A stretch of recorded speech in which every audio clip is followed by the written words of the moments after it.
Today we're going to make a baked potato in the microwave.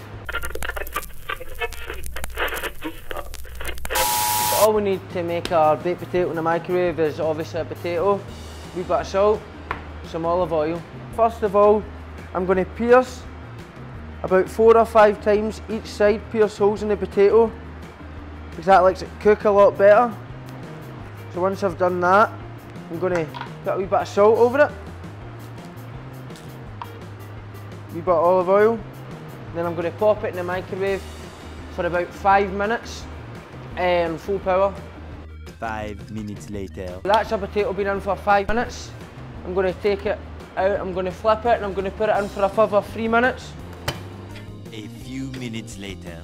So that's our baked potato been in for another 3 minutes. I'm going to take that out, watch, it'll be a bit hot, but I'm going to stick my baked potato in the oven for another couple of minutes because I like the skin a wee bit crispy, so I'm going to do that just now. Moments later. I'm going to cut this open and show you the inside of it.